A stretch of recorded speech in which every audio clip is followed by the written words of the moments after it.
dicen que previeron las 2 guerras mundiales, que predijeron catástrofes naturales, el ascenso y la caída de imperios y el fin del mundo. Desde los mayas hasta el legendario Nostradamus y los visionarios modernos de hoy, visitaremos a los más asombrosos profetas y videntes del pasado y del presente. 4, 3, 2. Descubriremos las profecías más escalofriantes. Vendrá una gran purificación. Tiempos de terribles cataclismos, muerte, devastación. Y conoceremos al hombre que los supera a todos. Edgar Cayce hizo algunas predicciones extraordinarias más allá de lo que podamos imaginar. Leía el cuerpo como si fuera una máquina de rayos X. Edgar Cayce fue sin lugar a dudas el psíquico más dotado del siglo XX.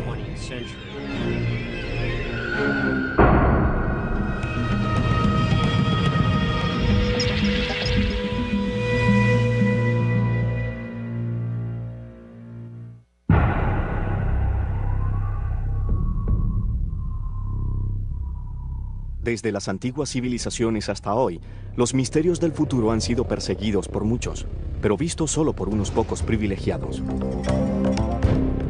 Las profecías poseen una historia rica y controvertida, pero ¿quién es la figura más reconocida? Sin duda alguna, el más famoso es Nostradamus. Conocido como el profeta del desastre por sus oscuras visiones del futuro, Nostradamus usó la astrología y la magia para ver a través del espacio y el tiempo. E incluso en su época fue considerado uno de los visionarios más importantes de Europa.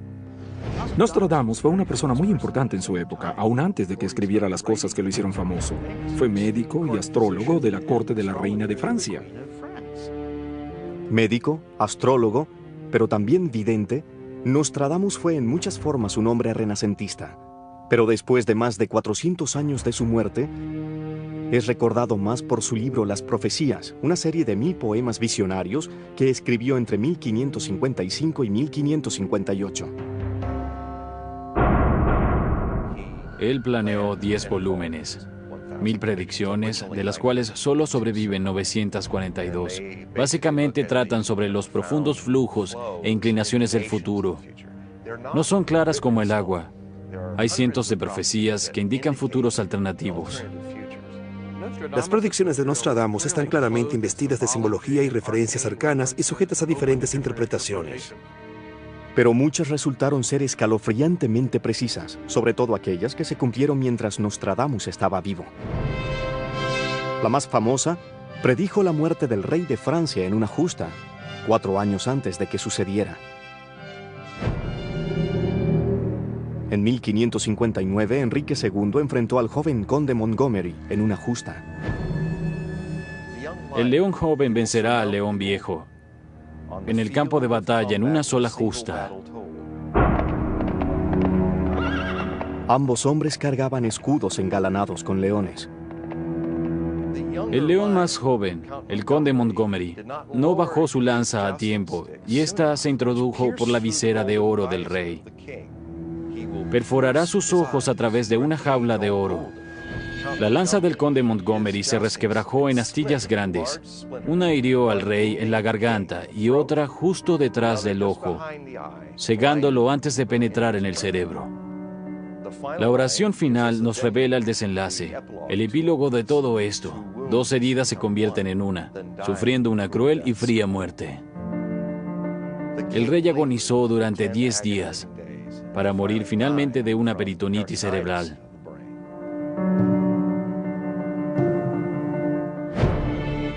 Se dice que Nostradamus también predijo la Revolución Francesa. De la gente esclavizada, cantos, salmos y demandas en el futuro de tales idiotas descabezados. Estos serán tomados como divinos suspiros de la muerte. El ascenso y la caída de Napoleón. De un sencillo soldado aspirará el imperio. De una bata corta aspirará a la larga. Y el ascenso de Hitler al poder. La mayor parte del campo de batalla será contra Hitler, cuando el niño de Alemania no observe nada. También tuvo visiones ominosas del nuevo milenio.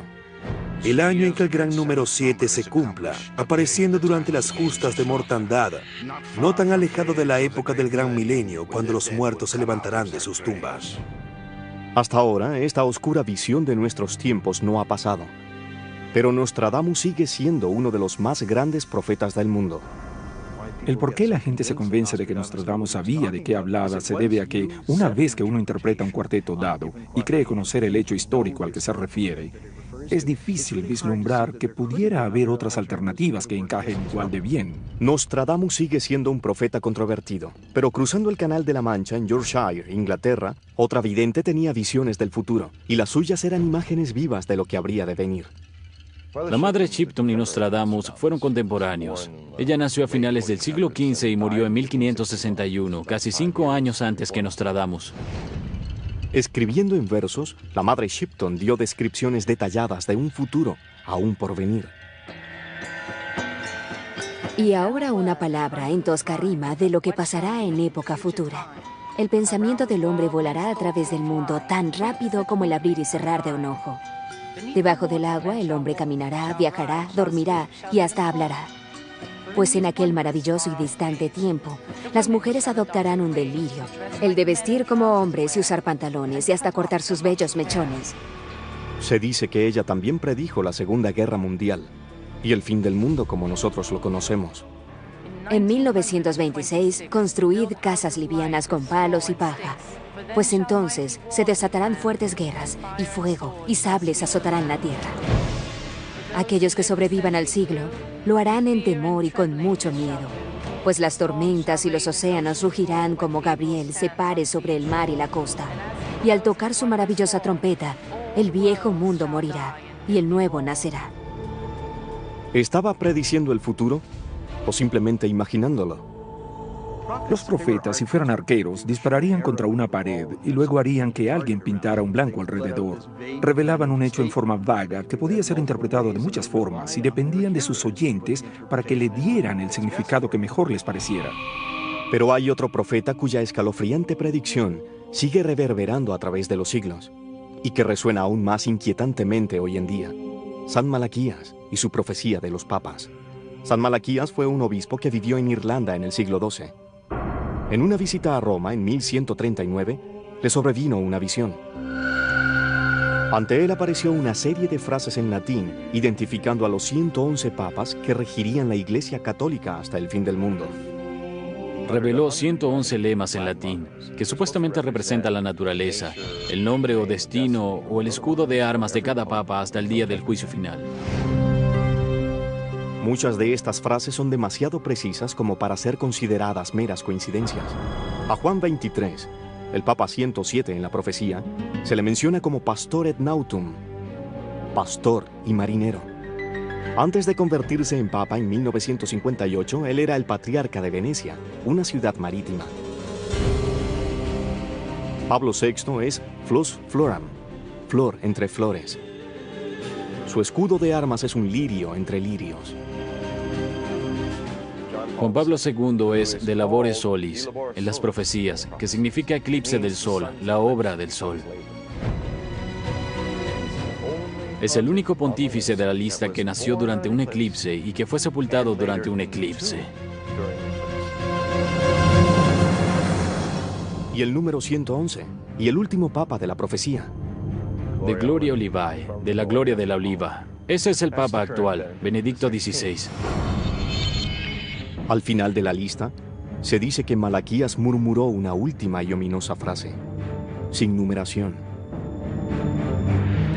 Durante la persecución final, la silla de la Santa Iglesia Romana será ocupada por Pedro el Romano, quien alimentará al rebaño en muchas tribulaciones, y luego la ciudad de las 7 colinas será destruida y el terrible juez juzgará a su pueblo. El fin.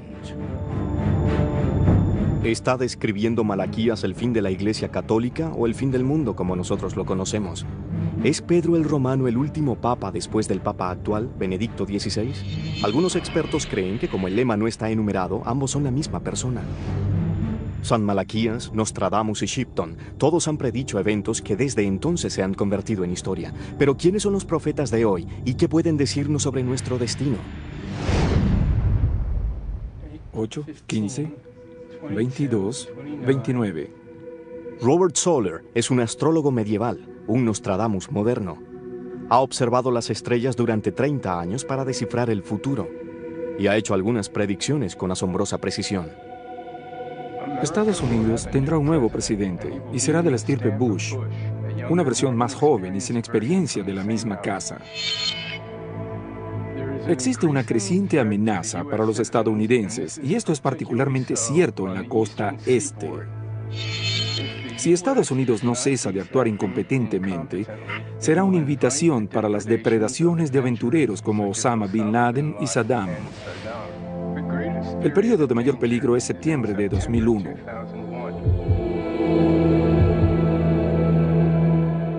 ¿Coincidencia? ¿O las estrellas de verdad predicen el futuro? Los números en realidad son la clave de la astrología.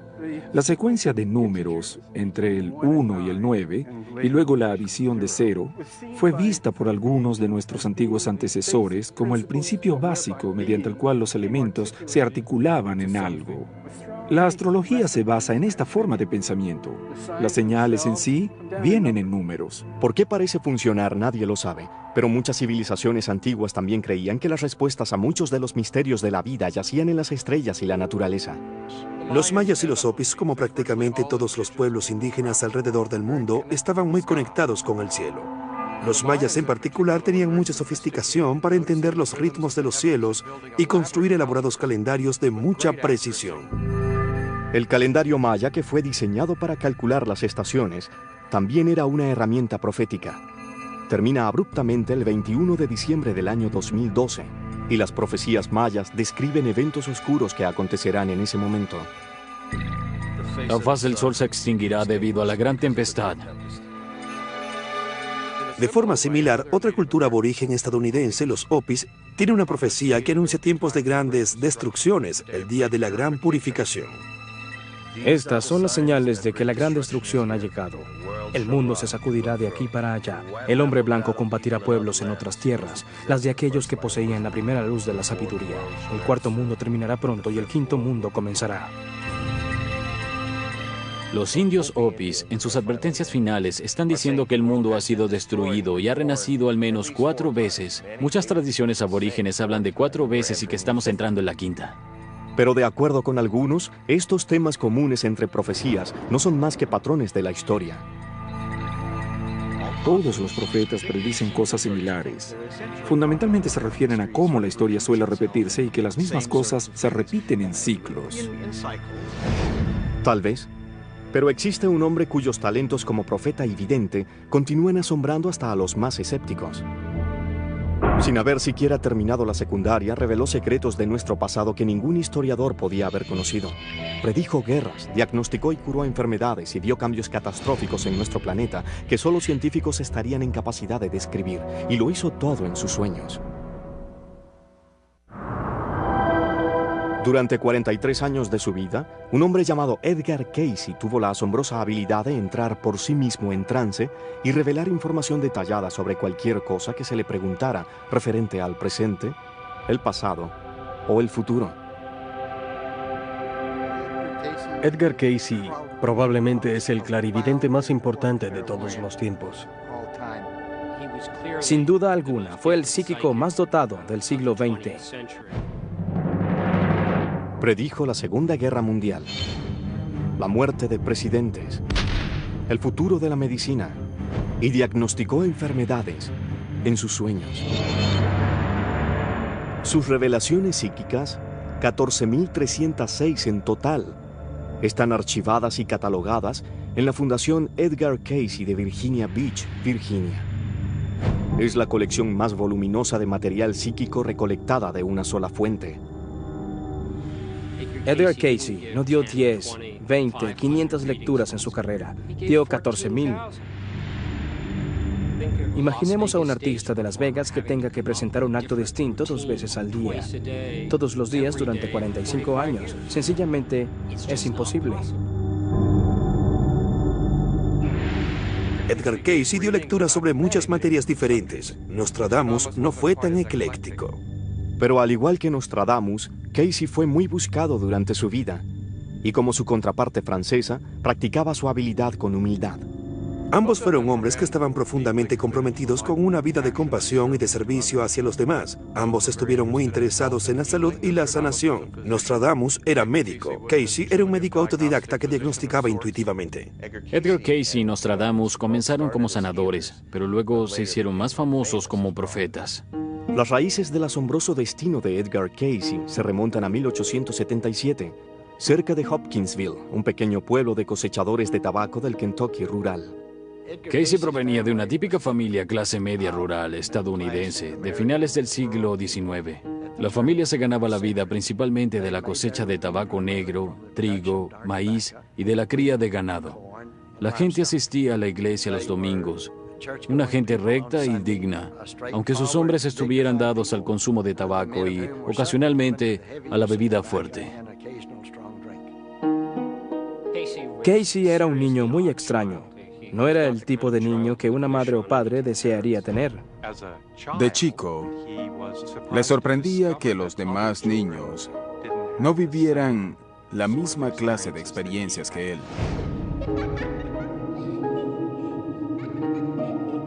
De niño, Edgar a menudo tenía visiones mientras se sentaba en el bosque a leer la Biblia. Luego que su abuelo se ahogara en la laguna de la granja, el joven Casey dijo haberlo visto regularmente alrededor de la granja. También se dice que poseía una habilidad asombrosa para memorizar libros completos con tan solo dormir con ellos. De haber nacido en otro ambiente y no en una pequeña comunidad rural, Edgar muy bien podría haber formado parte de un acto de circo. Pero siempre estuvo rodeado de gente que lo quería y lo protegía.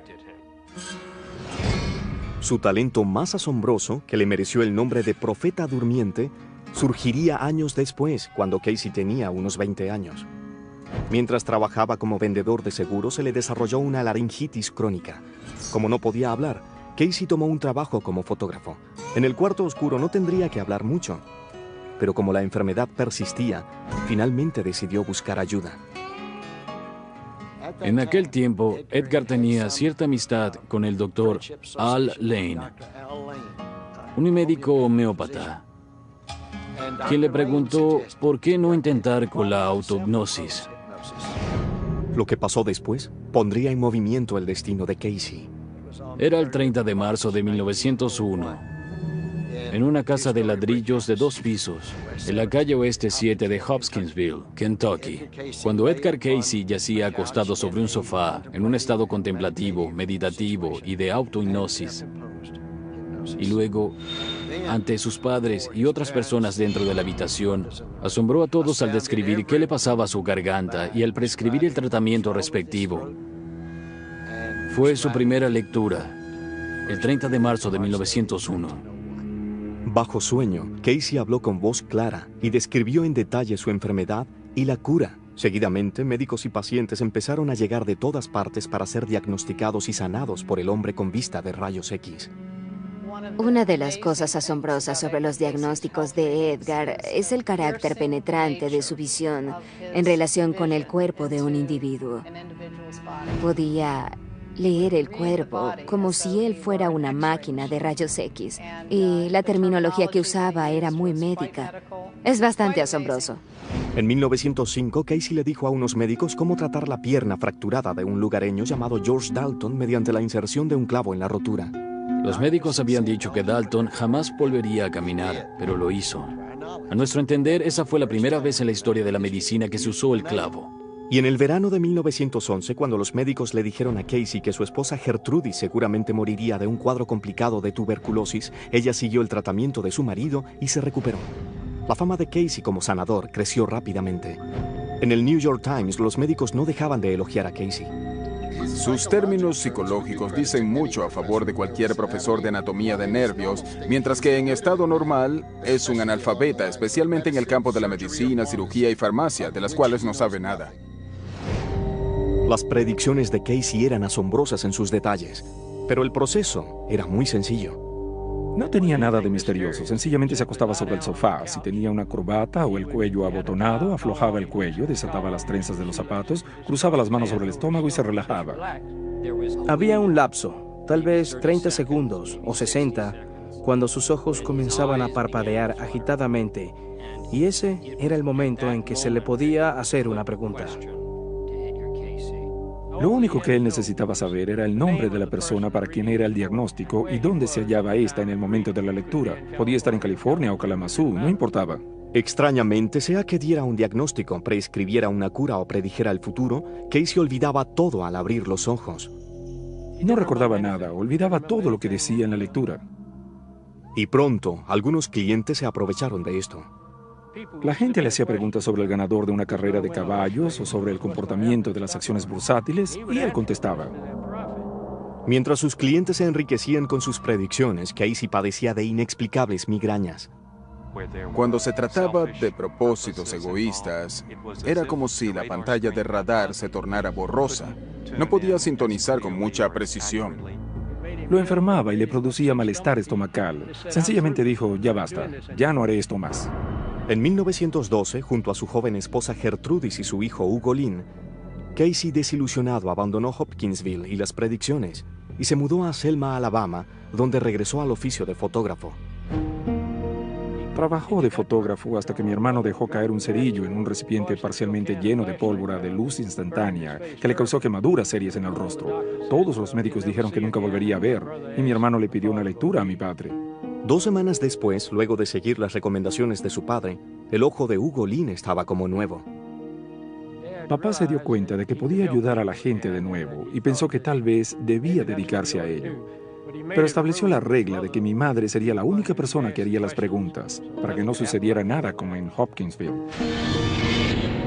Pero Casey estaba por descubrir nuevas y asombrosas habilidades. Sus escalofriantes visiones estaban por convertirlo en el más grande profeta del siglo XX.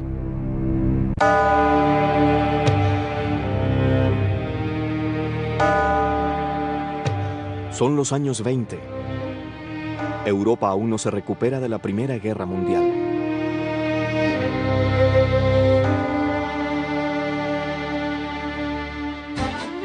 Pero cruzando el Atlántico, Estados Unidos disfruta de su ascenso a superpotencia global. Es una época de frivolidad y diversión. Y también de cambios rápidos. Se formaban grandes corporaciones, la tecnología estaba en ascenso y pasábamos de ser gente sencilla a una sociedad mucho más compleja. Edgar Casey representa, como los grandes actores o poetas, al individuo que aboga por las necesidades colectivas de su época, país y cultura.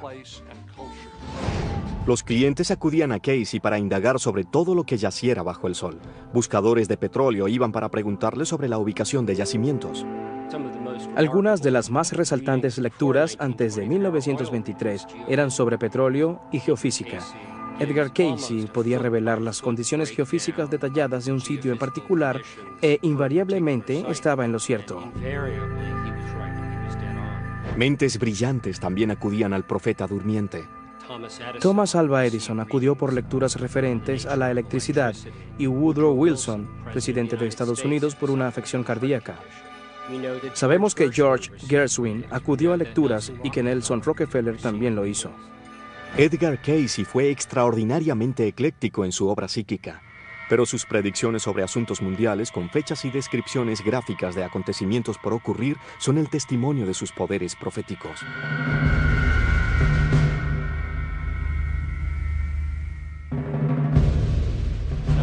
Algunas de las lecturas sobre asuntos mundiales son absolutamente aterradoras. Era como si estuviera leyendo los titulares con 4 años de anticipación. Consistentemente. Bajo un trance en 1925, un cliente le preguntó sobre el futuro de la economía y él le contestó, será mejor que vendas tus acciones.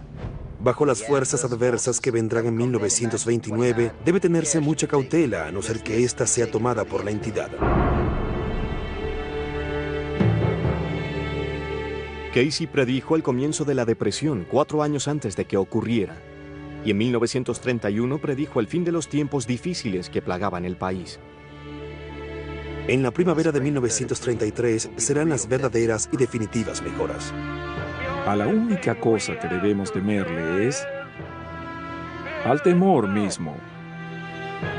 Por supuesto se trataba del nuevo trato, cuando comenzamos a salir lentamente de la depresión. Casey también predijo la siguiente guerra mundial mucho antes de que alguien pudiera haberla pronosticado. En 1935, Edgar Casey le daba una lectura a un agente de fletes de 29 años. El sujeto quería saber sobre asuntos de índole internacional. Casey predijo que habría una alianza entre los austríacos, los alemanes y los japoneses. En su lectura dice, y a no ser que intervenga la mano divina, el mundo entero estallará en llamas. En 1935, nadie se imaginaba que algo así sucedería. Con la Liga de Naciones aún vigente, otra guerra parecía improbable. Sin embargo, Edgar Casey parece haber tenido una sensibilidad psíquica en cuanto al estallido de la Segunda Guerra Mundial.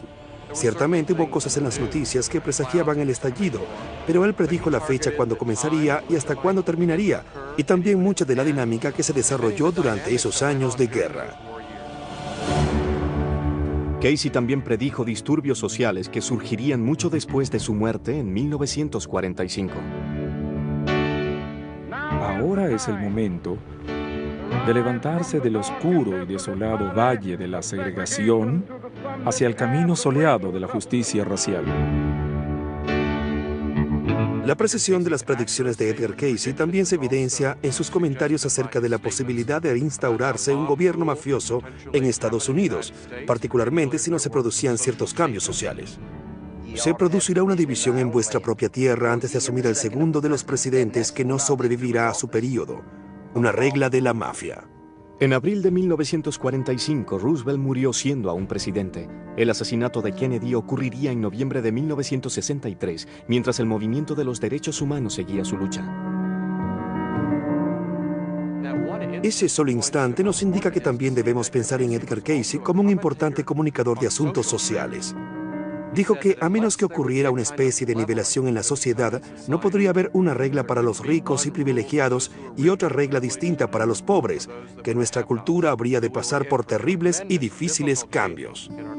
Con fe, seremos capaces de trabajar juntos, rezar juntos, luchar juntos, ir a la cárcel juntos, apoyar la libertad juntos.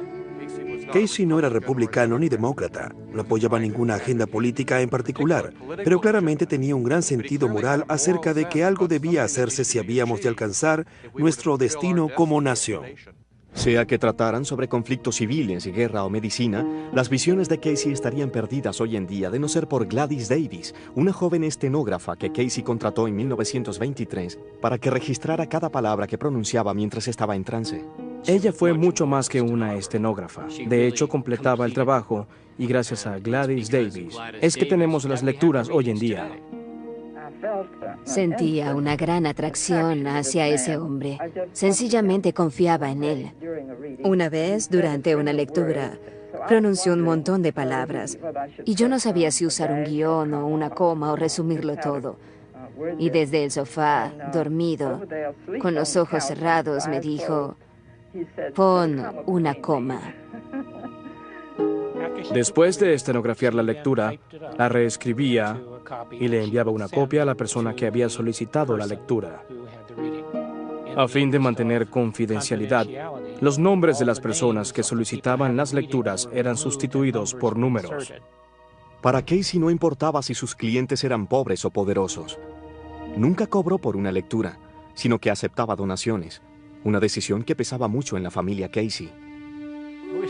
Teníamos problemas de dinero todo el tiempo. Mi madre a menudo no sabía qué compraría de comestibles la semana siguiente, porque si papá hacía 2 o 3 lecturas consecutivas y recibía algo de dinero, compraría abono para el jardín o compraría una nueva planta frutal. Creo que mi padre daba las lecturas porque sentía que ayudaba a la gente, y eso es lo que más deseaba hacer. La mayor ambición de Casey era la de abrir un hospital donde los pacientes recibieran los tratamientos que él prescribía en sus lecturas médicas. En 1925 se mudó a Virginia Beach, donde 3 años después abrió el hospital.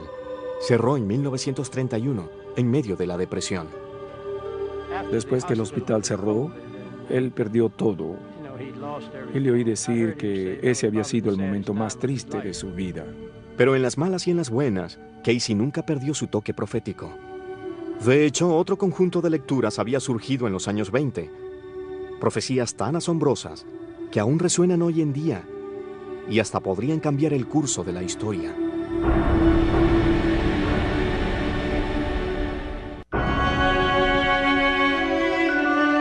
Durante 43 años de su vida, Edgar Cayce se acostó en un sofá, colocando las manos sobre el pecho, y caía en un trance autoinducido. En ese estado viajó a través del tiempo y el espacio, prediciendo guerras, diagnosticando enfermedades y en algunas de sus más intrigantes lecturas, reescribiendo la historia. Cuando tomamos las predicciones de Edgar Cayce, es interesante ver algunas de las declaraciones retrocognitivas que él dio, retrocediendo en la historia y dando declaraciones sobre asuntos que no se encontrarían en un libro de historia. El durmiente Cayce parecía conocer secretos sobre nuestro pasado que solo los instrumentos de la más alta tecnología y años de excavaciones podrían revelar. Mucho antes que las escrituras del Mar Muerto fueran descubiertas en 1947, Cayce habló sobre una antigua secta del judaísmo, los esenios, que según los expertos estaba conformada exclusivamente por hombres.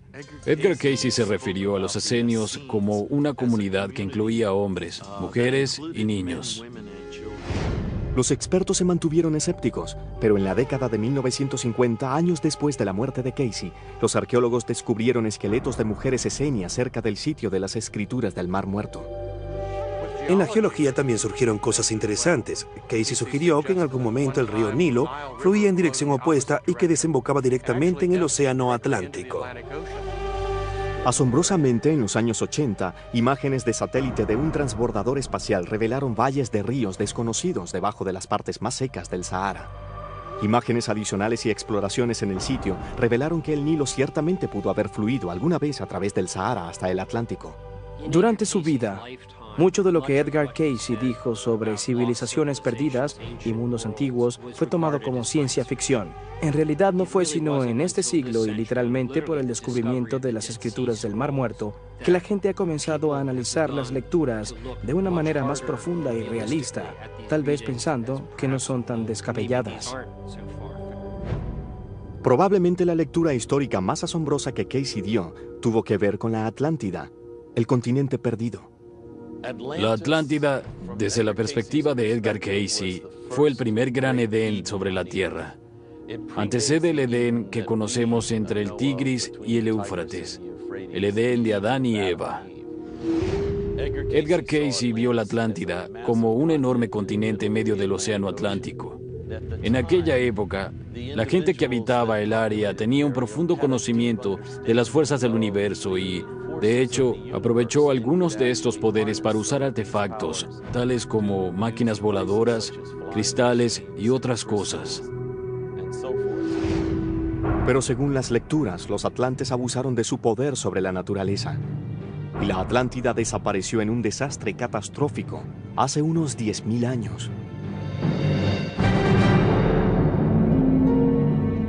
La profecía más específica de Cayce en cuanto a fechas predecía que partes de la Atlántida emergerían de nuevo en 1968, mas no fue así. Sin embargo, ese mismo año, una extraña formación conocida como Corredor Bimini fue descubierta en las Bahamas. La mayoría de los geólogos creen que es roca de playa. Roca de playa es roca que se fractura paralela a la costa. Y esto está paralelo a la playa, pero al final gira formando una especie de J. Eso es lo extraño. Nadie ha recolectado aún evidencias contundentes que prueben que la Atlántida yace bajo las Bahamas. Pero según Cayce, Bimini no es el único eslabón del continente perdido. Previo a la destrucción final, él dijo, los atlantes ocultaron registros de su antigua historia en otras localidades. Uno estaba en la península de Yucatán, el otro en la pata derecha delantera de la Esfinge de Egipto. A principios de los 90, el Dr. Robert Schoch, profesor de geología de la Universidad de Boston, realizó unos levantamientos geológicos y sísmicos en la Esfinge. No estaba allí para apoyar a Edgar Cayce ni a ningún otro psíquico o profeta. En realidad, no sabía nada de él, excepto su nombre. Schoch y su equipo estaban por realizar un asombroso descubrimiento. Logramos modelar lo que yacía debajo de la Gran Esfinge. Debajo y al frente de la pata izquierda de la esfinge, encontramos lo que parece ser una cámara principal, a unos 25 metros debajo de la superficie. Basándonos en su uniformidad, parece haber sido esculpida por humanos, y no es que indiscutiblemente esté allí, sino que parece contener algo adentro. La forma como resonó y retumbó parece indicar que hay algo dentro de la cámara. ¿Se trata del corredor de registros de los Atlantes del cual habló Casey? Nadie ha explorado más allá, y por más intrigantes que sean, hasta ahora las profecías de Casey sobre la Atlántida se han quedado sin probar. Pero algunos sugieren que es el método de Casey y no su material el que tendrá el más profundo efecto sobre nuestro conocimiento de nosotros mismos y del mundo que nos rodea. De hecho, Casey sugirió que con práctica todos podíamos hacer lo que él hizo. No creo que exista una sola persona que no posea la misma habilidad que tengo yo si solo estuviera dispuesta a pagar el precio del desprendimiento del interés propio que se requiere para desarrollar esas habilidades. Casey hasta logró describir de dónde obtenía la información que le venía mientras estaba en trance. Dijo que venía del subconsciente de la persona que recibía la lectura y de los registros Akashic, una fuente universal de conocimiento que contenía todo el pasado, presente y futuro de la humanidad. Edgar Casey dijo, al final, cuando se observa desde la dimensión más alta, no existe el tiempo ni el espacio, no existe el futuro ni el pasado. Todo está ocurriendo en un solo fascinante momento de expresión. Pero el tiempo es una ilusión que tiene un propósito. Las lecturas de Casey también sugirieron que podíamos modificar el futuro. Esta idea fue compartida por otro gran profeta, Nostradamus. Edgar Casey y Nostradamus compartían la creencia de que el futuro era maleable, cambiable. Aunque también es cierto que, si uno es profeta, también es profegandista. A menudo está tratando de persuadir al futuro de cambiar. ¿Por qué querría Casey que el futuro cambiara? ¿Y qué profecías catastróficas predijo para el nuevo milenio? Edgar Casey predijo cambios extraordinarios y espectaculares en la Tierra, algo que sería catastrófico más allá de nuestra imaginación. Desde Nostradamus hasta los mayas, profetas y tradiciones proféticas alrededor del mundo advierten sobre cambios catastróficos en la Tierra que ocurrirán pronto. Los antiguos mayas profesaban que vendría una época alrededor de la era en la cual vivimos ahora de terrible destrucción. Hablan del día de la fruta dañada y de la gran tempestad, cosas bastante horroríficas. Los Hopis hablan de árboles que mueren y cambios drásticos del clima que traerán el gran día de la purificación. Nostradamus habla de los muertos levantándose de sus sepulturas. Y la profeta Madre Shipton advierte: las tormentas y los océanos rugirán, viejos mundos morirán y uno nuevo nacerá. En cuanto a las profecías de Casey para el nuevo milenio, estas son tan terribles como las de todos los profetas que le antecedieron. Edgar Casey predijo cambios extraordinarios y espectaculares en el planeta. Tal vez el más impactante es que el eje de rotación de la Tierra cambiaría.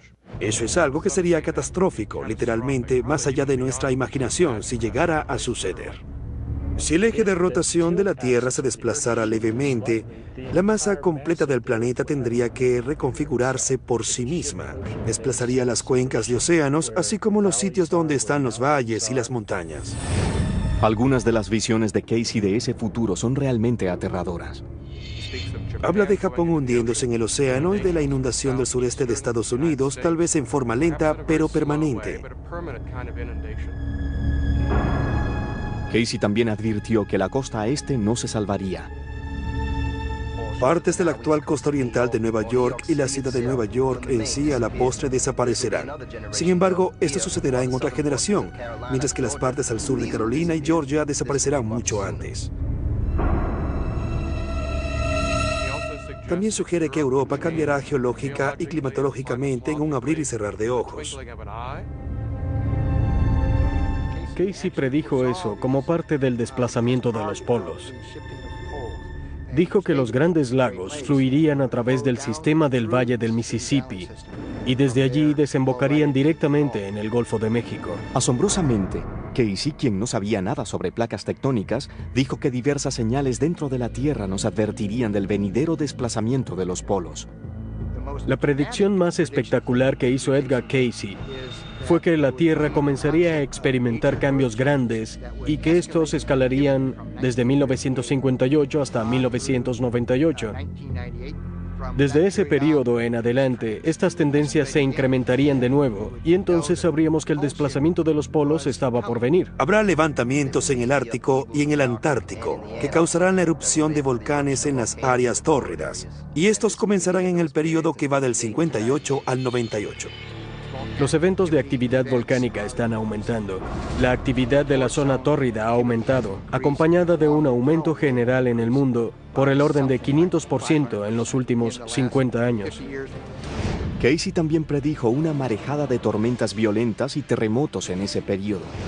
En los últimos 10 años, la actividad de huracanes en el Atlántico ha estado en un pico y se viene detectando un número creciente de terremotos alrededor del globo. En 1999, investigadores alemanes midieron más de 200 terremotos en un periodo de 7 meses en el Círculo Ártico. ¿Están Cayce, Shipton, Nostradamus, los mayas y los Hopis leyendo el mismo libro de profecías? Gente de diferentes culturas parece haber logrado sintonizarse con una mente universal, al mismo nivel que parecen haber logrado Nostradamus y Cayce. ¿Está por terminar el mundo tal como lo conocemos? En cuanto a algún desastre en los cielos, con nuestras cosechas, con la crecida de los océanos, todo parece coincidir. Puede que enfaticen un aspecto más que los otros, pero todos comparten el hecho de que estamos entrando en un periodo de crisis evolucionista. Muchas diferentes tradiciones proféticas han hablado sobre épocas de destrucción, de terribles catástrofes, muerte y devastación. Más que todo, esas predicciones son una alerta para todos nosotros como individuos, como nación, como mundo, para que revisemos nuestra relación con la Tierra, la naturaleza y la relación entre nosotros mismos.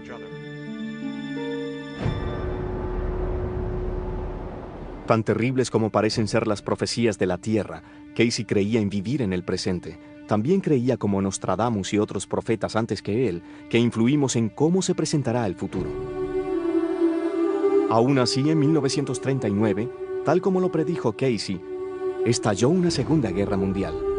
Y en 1941, mientras Estados Unidos se involucraba en el conflicto, más y más gente le escribía o acudía a él, preguntando sobre el destino de seres queridos que estaban combatiendo en el exterior. A Edgar, en sus propias lecturas, le fue recordado que no diera más de 2 al día, una en la mañana y otra en la tarde, porque cada lectura psíquica era emocionalmente agotadora para su salud. Pero Edgar Cayce nunca pudo decirle no a la gente, y eso finalmente lo llevaría a la tumba, porque para el verano de 1944 estaba dando entre 7 y 8 lecturas al día. En septiembre de 1944, fatigado y agotado, Edgar Cayce sufrió un ataque cardíaco. Murió el 3 de enero de 1945 en Virginia Beach. Está enterrado en su pueblo natal, Hopkinsville, Kentucky. Afuera del cementerio yace una placa de bronce como testamento de su obra. Pero para muchos, él fue más que un gran profeta. Relegar a Edgar Cayce al sitial de alguien que simplemente predijo el futuro lo convierte en un evento. Y en mi opinión, el material es tan beneficioso, tan valioso, que es mucho más que una fuente de información para ayudar a la gente en el presente. Él no es una sola cosa.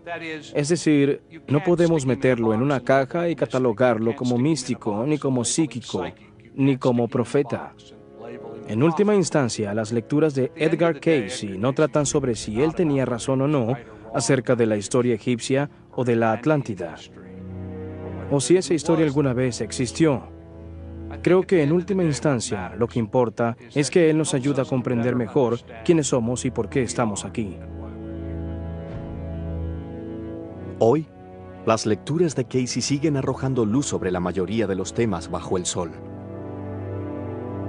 Lo que haya hecho y cómo lo hizo, Cayce, como todos los grandes videntes que le antecedieron, dejó atrás una visión de cómo podría ser nuestro futuro. Si ese será o no nuestro futuro, está por verse.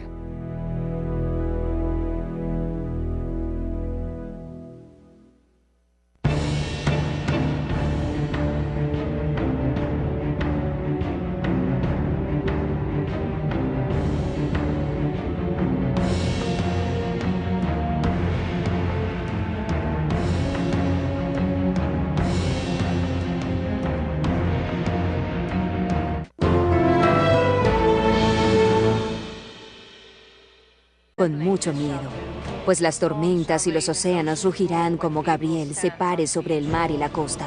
Y al tocar su maravillosa trompeta, el viejo mundo morirá y el nuevo nacerá. ¿Estaba prediciendo el futuro o simplemente imaginándolo? Los profetas, si fueran arqueros, dispararían contra una pared y luego harían que alguien pintara un blanco alrededor. Revelaban un hecho en forma vaga que podía ser interpretado de muchas formas y dependían de sus oyentes para que le dieran el significado que mejor les pareciera. Pero hay otro profeta cuya escalofriante predicción sigue reverberando a través de los siglos y que resuena aún más inquietantemente hoy en día: San Malaquías y su profecía de los papas. San Malaquías fue un obispo que vivió en Irlanda en el siglo XII. En una visita a Roma en 1139, le sobrevino una visión. Ante él apareció una serie de frases en latín, identificando a los 111 papas que regirían la Iglesia Católica hasta el fin del mundo. Reveló 111 lemas en latín, que supuestamente representan la naturaleza, el nombre o destino o el escudo de armas de cada papa hasta el día del juicio final. Muchas de estas frases son demasiado precisas como para ser consideradas meras coincidencias. A Juan XXIII, el Papa 107 en la profecía, se le menciona como pastor et nautum, pastor y marinero. Antes de convertirse en papa en 1958, él era el patriarca de Venecia, una ciudad marítima. Pablo VI es Flos Floram, flor entre flores. Su escudo de armas es un lirio entre lirios. Juan Pablo II es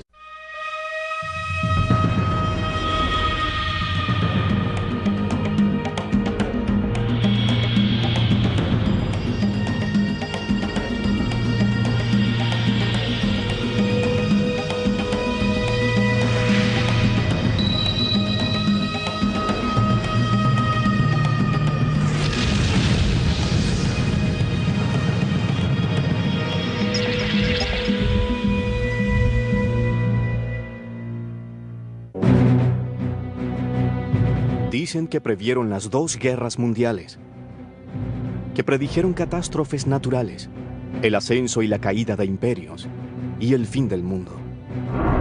Desde los mayas hasta el legendario Nostradamus y los visionarios modernos de hoy, visitaremos a los más asombrosos profetas y videntes del pasado y del presente. 4, 3, 2.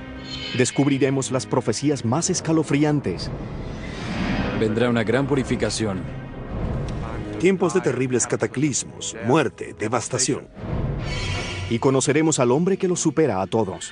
Edgar Cayce hizo algunas predicciones extraordinarias más allá de lo que podamos imaginar. Leía el cuerpo como si fuera una máquina de rayos X. Edgar Cayce fue sin lugar a dudas el psíquico más dotado del siglo XX.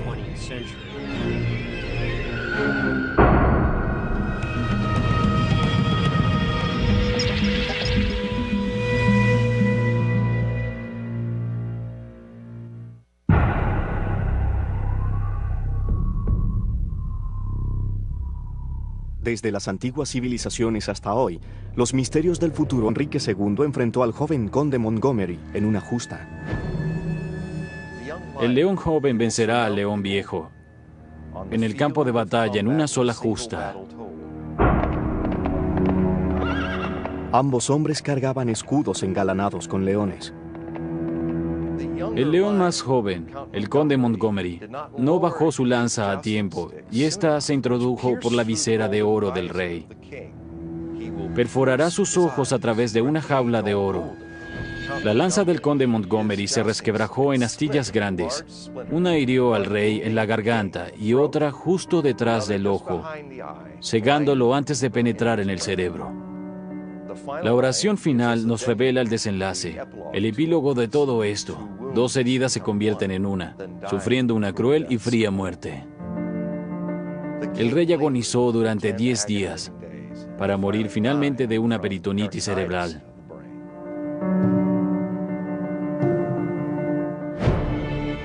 Se dice que Nostradamus también predijo la Revolución Francesa.